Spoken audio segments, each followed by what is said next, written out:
Hello everybody, I'm DeathDruidX, and today I'm going to be playing through the story mode of Immaterial and Missing Power.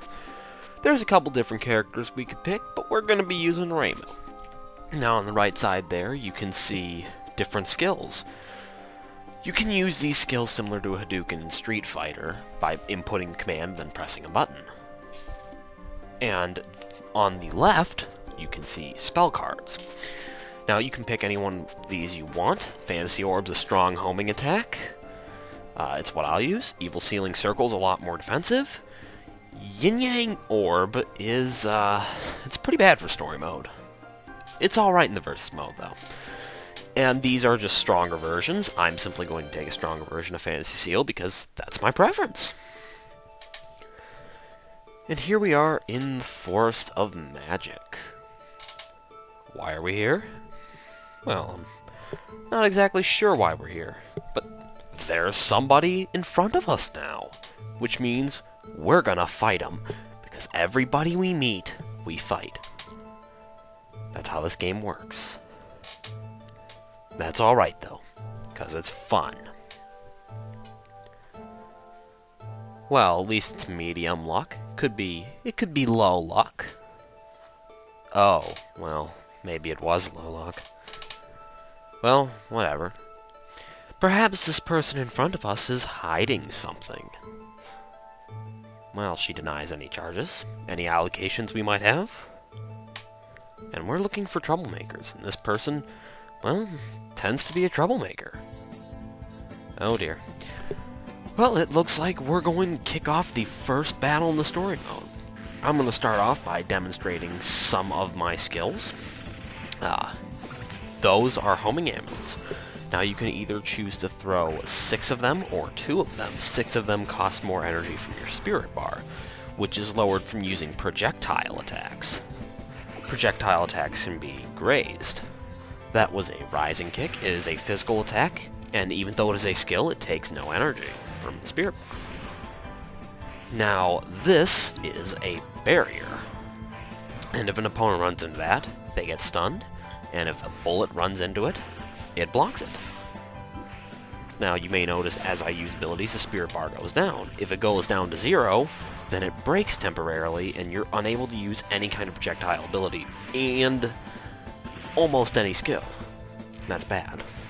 Now, as you can see up there, I lowered my opponent's health to that red part of her health bar. And that means she's going to use a spell card on me. Spell cards are basically repeated attacks until they run out of that bonus health. Usually they gain a lot of resistance to damage during this time. And this first card, Stardust Reverie, it's very simple. You just jump over it and dash. Very easy to dodge. Asteroid Belt is the second spell card that Marissa has in her arsenal, and it is equally simple. All you have to do is dash through the stars whenever they get near you, and you shouldn't take any damage. In fact, while she's shooting them, she won't move or attempt to block, which means you have free reign in attacks. Not too big of a problem. But hey, this is stage 1. It's not supposed to be hard. Yeah, if it was hard at stage 1, then, well, we might run into some trouble later. And, well, she didn't do anything. Well, that's okay, because we have several more people that we suspect of being criminals that we could fight our way through. We should probably hurry up, though, because we're burning daylight, darn it. And in this game, you actually do fight in the night. And fighting in the night changes the music that plays. A little further in the forest, and you can see that it is already dark, as Reimu just pointed out. We spent too much time playing around with Marissa, and now we're going the wrong way. Luckily, there is somebody who can help us here. But she's not helping us at all. Oh, she just did, telling us we're going the wrong way. But you know what? I think this person might be a criminal. See? Well, no, we don't mean suspect. We do mean criminal. Because even if there's no evidence against you, you're automatically a criminal if you look suspicious. Even if you insist you're innocent.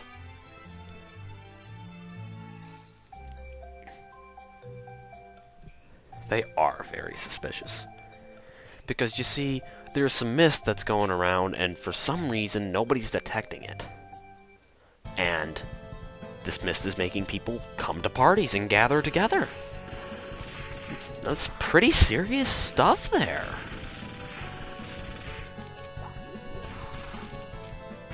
Anyways, moving on from that.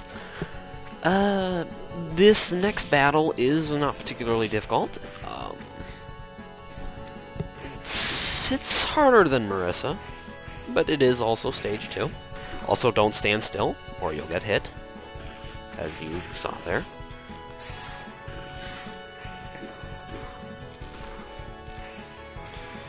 Artful Chanter is the first spell card, and it starts off with Alice throwing some dolls, and those dolls explode when they hit the ground. If they hit you, you will be sent flying into the air and be down on the ground when she throws another one, getting knocked up again. And she can permanently lock you in that, or at least until your health runs out if you're not careful. Real strategy here is to prevent her from throwing these in the first place by hitting her while she starts to. You can do this with bullets or melee, it's your choice. However, she will graze you while she is jumping around, as you may have noticed, which means that you're not going to be able to hit her until she's on the ground. This second one, Doll Crusader, is even simpler than that. You notice those spinning dolls she just threw? And that's all it does. And if you're a far enough distance away, they won't get near you, and if you're close, you can simply graze through them. I don't really understand that. It's not helpful at all. It's not going to do her any good at all. And it's a waste of time. By the way, notice Alice's portrait there, and how comical it is that her doll is in a noose at her side. I found it funny the first time I played this game. This is actually the first game in the series that I played. I was astounded at the difficulty.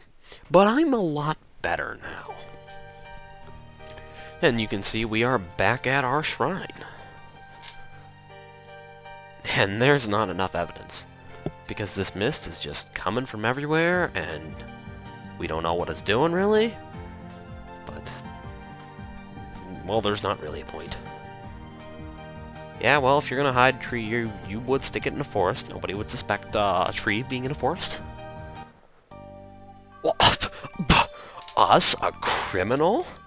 You're accusing somebody without evidence. That's my job!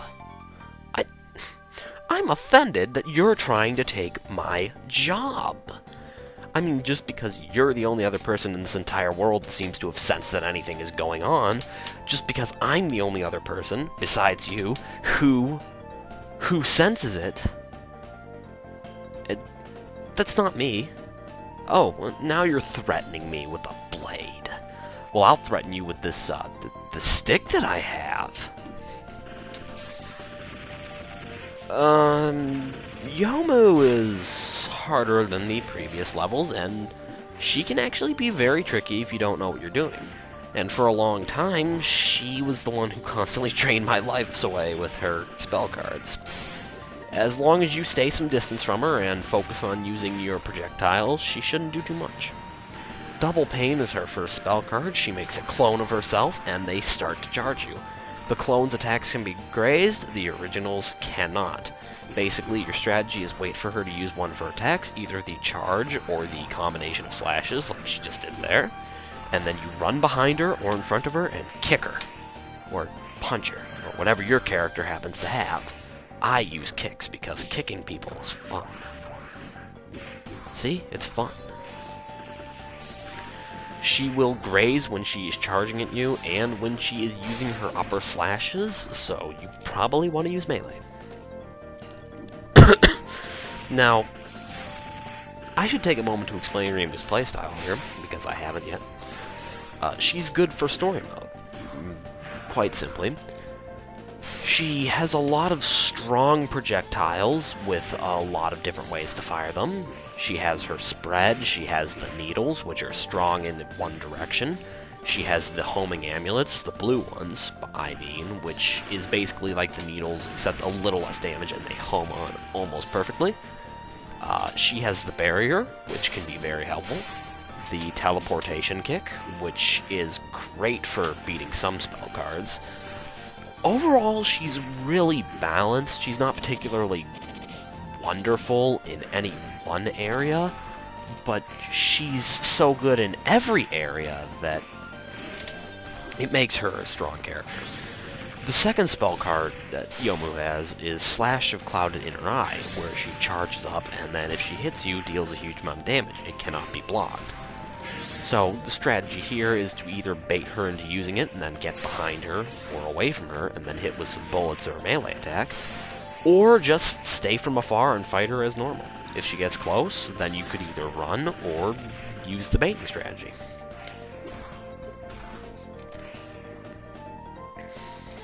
Third spell card, Lightning Slash of Hell's Gale.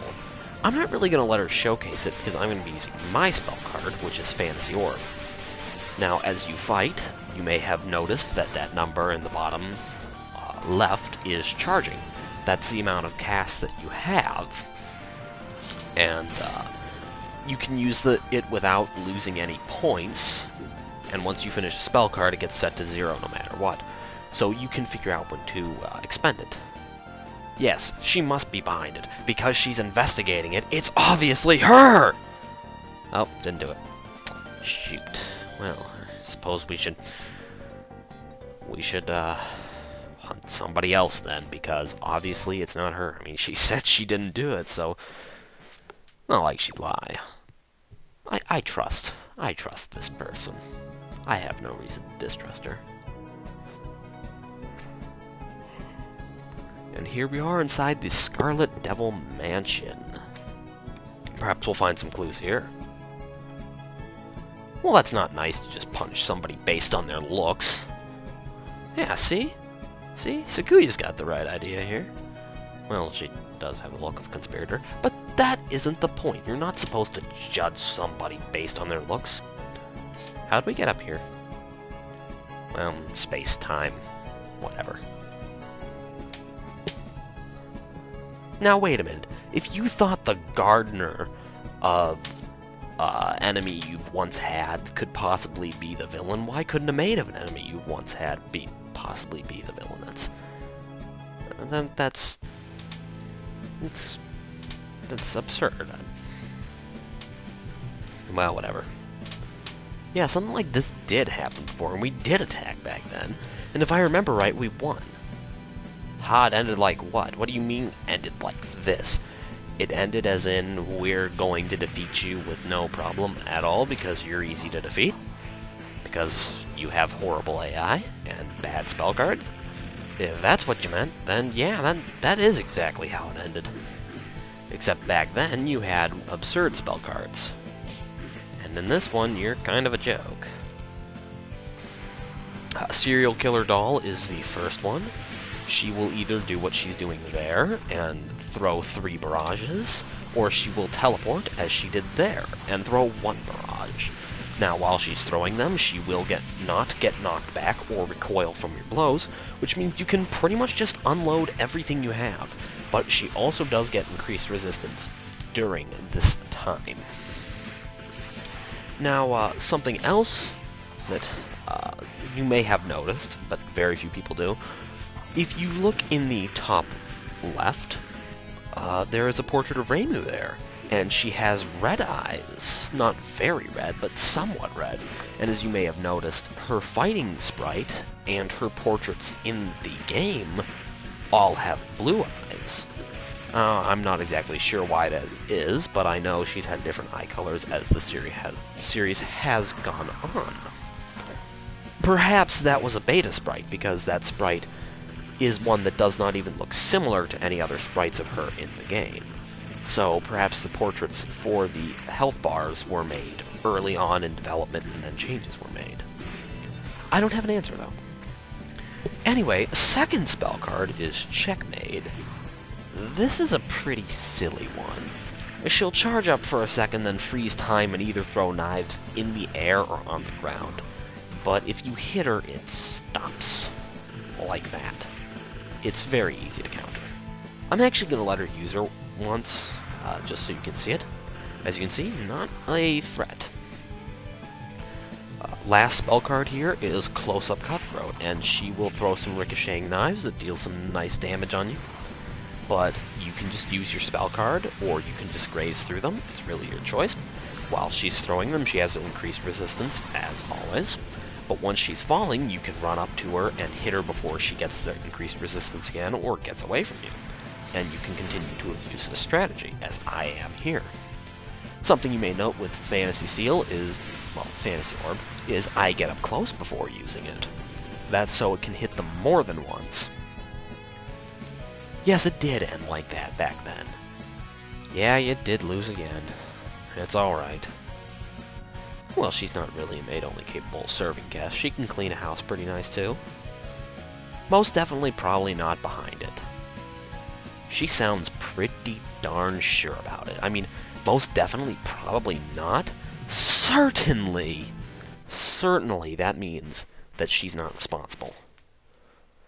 Ah, don't worry, it's not far enough in the game to find somebody who's responsible. Also, the devil may care. It's a pun. Oh, get out of here, we already beat you. Scram. There's somebody we haven't beat up yet. That is a random purpose, but we operate on randomness. Suddenly appearing at her mansion and then get beaten up and return home depressed? Well, how is that none of your business? Supposedly you're the one who's going to be beating me up and making me return home depressed, but you're not gonna! That is your business. See, we knew she's plotting something. And there's dangerous mist overflowing, and she has done that in the past. Oh, the pre-battle music changed. We're into the battle theme now. Dangerous things are indeed dangerous in any quantity. Otherwise, they would call them safe things. And she's trying to convince us to leave, which means, obviously, she's responsible. And if we defeat her, it'll all work out. That is pro-logic right there. That is... Reimu knows what she's doing when it comes to solving incidents. I mean, at this point in time, she solved, what, 7, I think? Probably? I mean, that's not even counting the books in the series. That's just counting the games. Surely she solved more.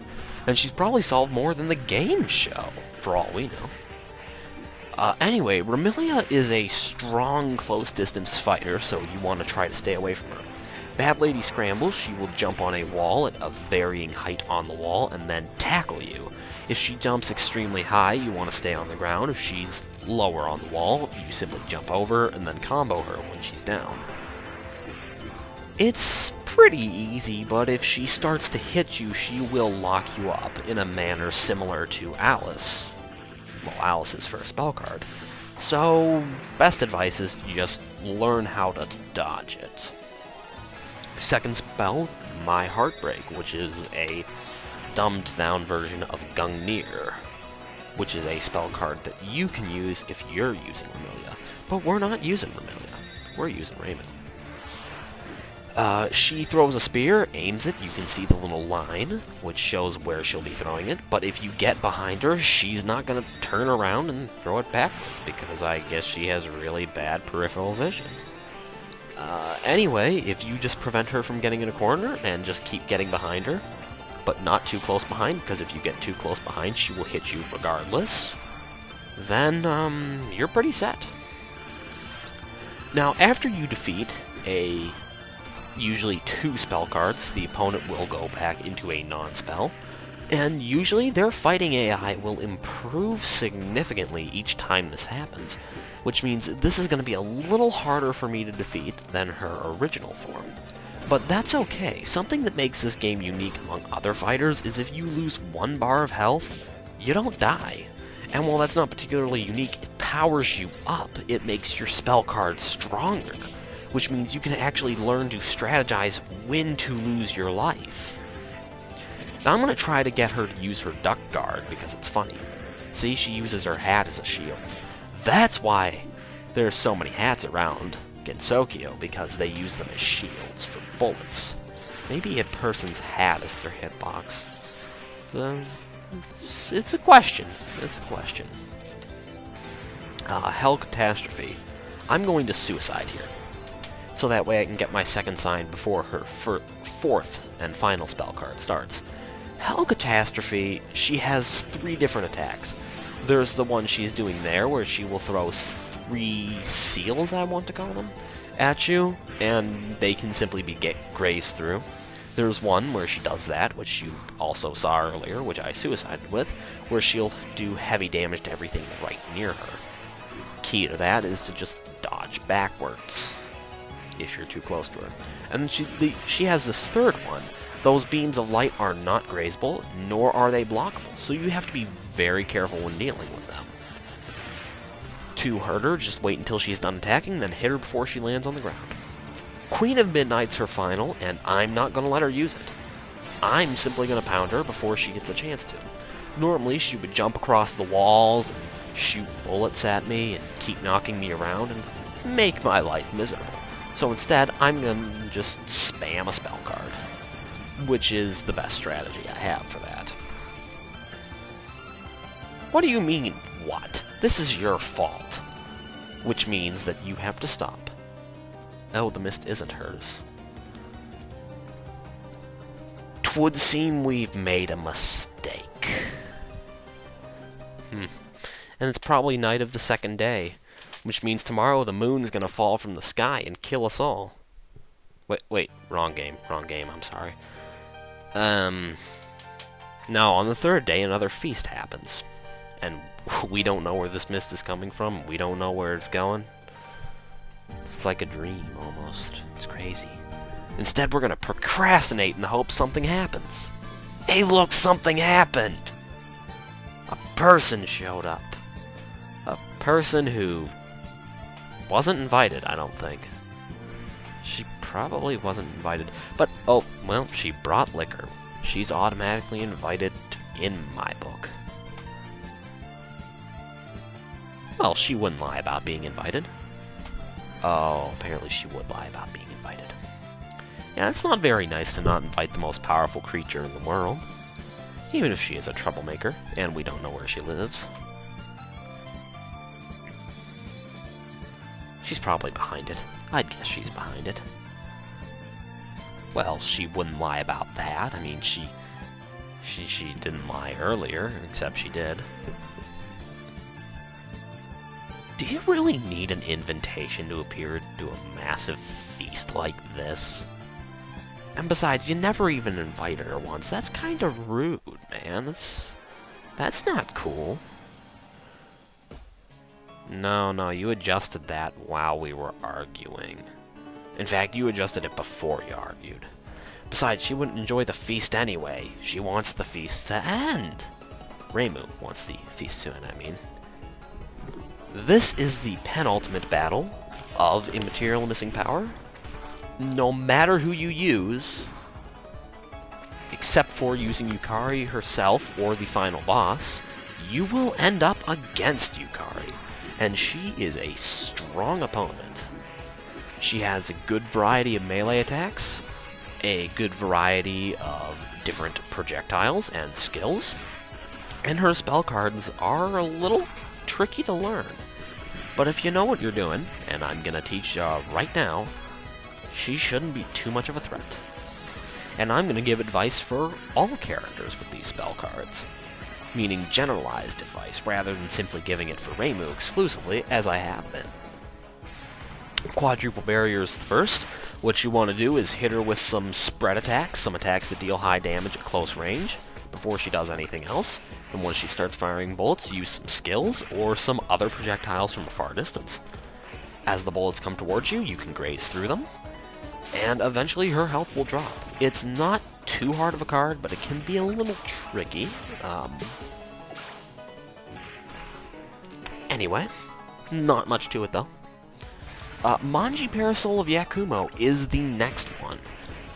This card is really luck-based because she has 3 attacks.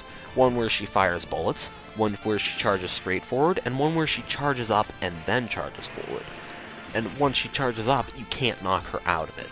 Nor can you knock her out of it while she's doing the bullets, except a few characters like Patchouli and Yuyuko can.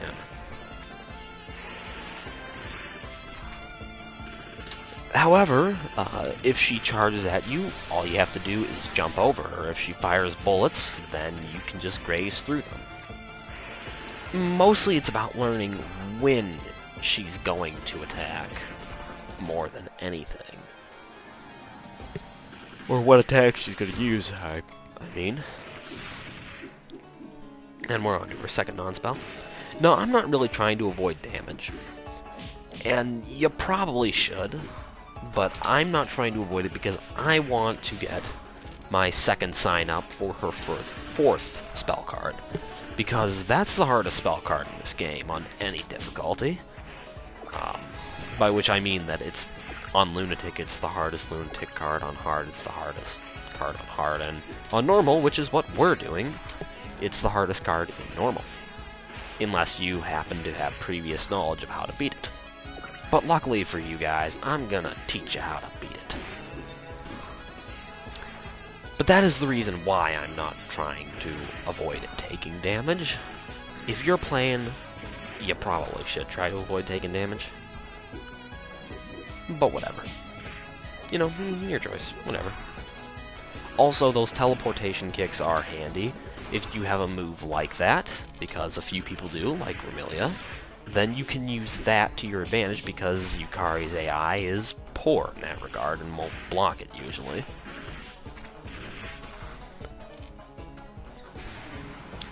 Ran Yakumo is her final. Basically, she summons her familiar and makes it an unfair 2-on-1 fight. I'd like a tag battle. That actually would be kind of cool to have like 2 people fighting against 2 people, but that's not in this game. Anyway, Ran dashes around the battlefield. I let myself get hit so I could lower my health to 0 and get another health bar.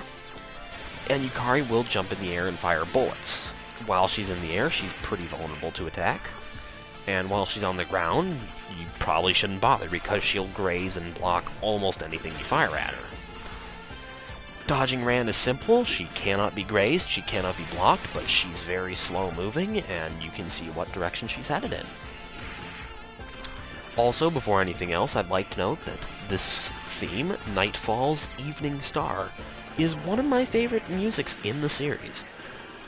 I'm not even a big fan of Yukari as a character. I just really like this song because I feel like it fits the kind of dark nature of her better than her other theme does. Fourth spell card, the Infinite Speed Flying Object. Now, if you get hit by one of those beams, they cannot be blocked and they cannot be grazed, which means you gotta really pay close attention to dodge them. Best strategy is to just pick a good spell card and spam it before she can do anything else. Here is her last attack, the First Class Perpetual Motion Machine. Quite a name for such a simple attack. She surrounds you with a ring of bullets, and they continue to fire. If you dash too far out of the ring, you'll start to get hit by a lot of bullets. However, the ring will follow you at a slow rate, which means you can move around somewhat. Yukari will mostly try to stay out of the ring, and she'll just bounce about. However, when she's jumping, she won't try to graze, and she won't try to block, which means you pretty much have free reign attacks on her. This would make a lot more sense for a penultimate spell card, but, well, whatever. There, we defeated her, which means we win, which means we don't have to worry about these stupid feasts. Oh, you're not involved. What a lie. Caused by her playing. We don't believe it. Wait, whoa, what? No, I think this is the real story of the game, what Yukari's saying there. I'd like to see that. Oh, no, Reimu's not interested? Okay, well, I suppose I'll have to move on then. Disregard. Disregard. Oh. And so who's behind this? Some kind of horrible demonic creature? Some kind of monster? A drunken Lolioni? Yep, that's option C. Always pick C. This is the cause of all of our problems. Suika is the one who did all this. And she says we're randomly wreaking havoc on random places. And while that might be true,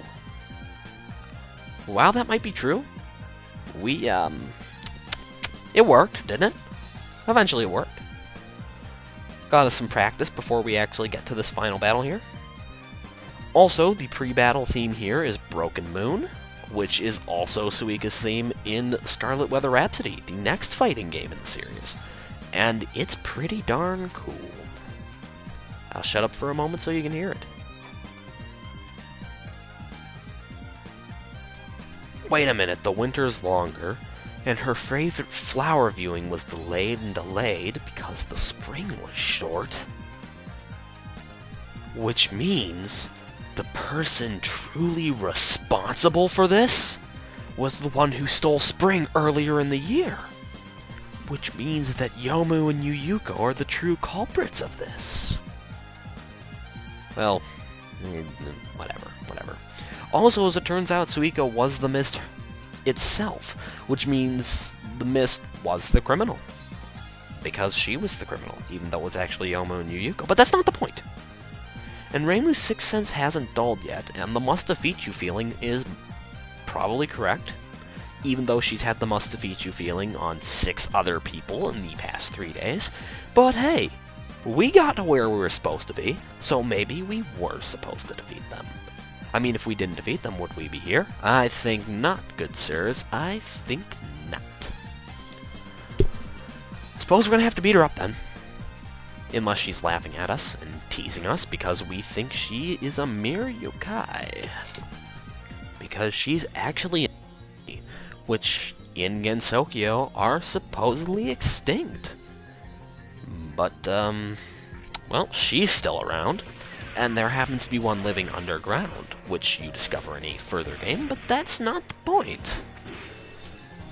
Anyway, Suika is strong in melee attacks, in a manner similar to Remilia. Getting close to her is probably a bad idea. But I'm gonna do it anyway, because, well, I'm ballsy like that. Her first spell card, the Throwing of Amano Iwato. She throws rocks at you. Ungrazable, unblockable rocks. And they hurt. Try to avoid getting hit by them if you can. Also, note how she jumped at me there. If she grabs you, she will be on you like an Oni on an open bar. And that is one dead open bar. And it will be one dead you. So if she jumps like that, do not let yourself get hit, or your health bar is pretty much done for. However, it's not really a hard spell card. I'm just kind of goofing up many times on it by letting her hit me with it. Real key is to wait until she throws after getting a good distance away from her. If she's in the middle of the fighting ground, though, you won't be able to do that. And you'll probably get walloped by it. And she jumped again, but she missed. You can't graze her jumping, and you can't block her jumping. Don't try. I tried once. I got hurt. Giant Oni of Earth's Axis is her second attack, and she turns giant and jumps at you. And then shrinks and jumps in the air and grows giant. Well, you know, rinse and repeat. Now, the way to dodge this is wait until she's about to fall, listen for the sound. If you're playing with your game muted, what the heck are you doing? Because the music in itself is great, so don't play with the game muted. And you wait for her to fall, quickly dash out of the way, and then unleash some kind of melee combo, or perhaps your projectiles, or maybe even a mix of both, and you can take her down quick. Now, Suika actually is very good normally, like in versus play, etc. And as such, her non-spell phases are actually probably more dangerous than most of her spells. So that's where you really want to be watching out. She's got some nice, strong close-range abilities, and she's got pretty good AI for guarding and grazing, which is bad for us. But the good news is, I know what I'm doing to some extent. It just takes some practice. Suika is the final boss for everybody but herself. I could be wrong about that. Maybe Yukari fights somebody else, but I'm pretty sure even Suika is the one at the end of Yukari's story mode, which means these tips are, once again, universal rather than simply being on Reimu. It's alright that I lost my first bar of life, because I'm going to need my second sign for her final attack anyway. Reverse Exorcism Black Hole negates any advice I might have given you about previous moments in this fight. Rather than staying far away from her, you want to get close up, and then just mash buttons and keep kicking her and punching her until she goes down. Black Hole will suck you in, and if you get stuck in the center, it'll do some nice damage. Supermassive Conflagration. This is a pretty hard attack, actually. G here is to stay away from her when she's charging her fireballs. Then as she releases them, you want to dash forward through them and get a couple quick hits off on her. While she's charging, she's vulnerable to attack, so maybe fire 1 or 2 projectiles and then charge straight ahead. Because if you don't, the fires will trap you, and they can do some pretty massive damage. Next spell card, and the almost final spell card in the game, 6 Leagues in the Fog. This is a pretty neat mechanic, actually. Basically, Suika just dissipates into fog, and then fires bullets at you, and then reappears in a physical form, and then dissipates into fog, and fires bullets at you, and then reappears in physical form. You get the idea. You can hit her while she's fogged, but it doesn't deal too much damage. Best strategy is to just wait for her to be unfogged, but, you know, you can fire some projectiles off if you wanna. I don't think you can hit her with physical attacks while she's fogged. Wouldn't make sense if you could. And again, nothing in this game makes sense, and that's part of the reason why it's so great. Final spell card is Pandemonium. Now, you want to make sure you have 9 of your spell card, because otherwise she's got some pretty big problems for you. It starts off slow, like any good last spell card, just firing some bubble bullets at us. And then she breaks our spirit bar, meaning we're not able to see how much spirit we have left, which means we might shoot too many projectiles. Thankfully, I have enough energy to just use my spell card for the rest of the fight. You may have noticed she also started to fire more bullets, and oh my god, she broke the health meters! Well, how are we supposed to beat somebody who has no health meter?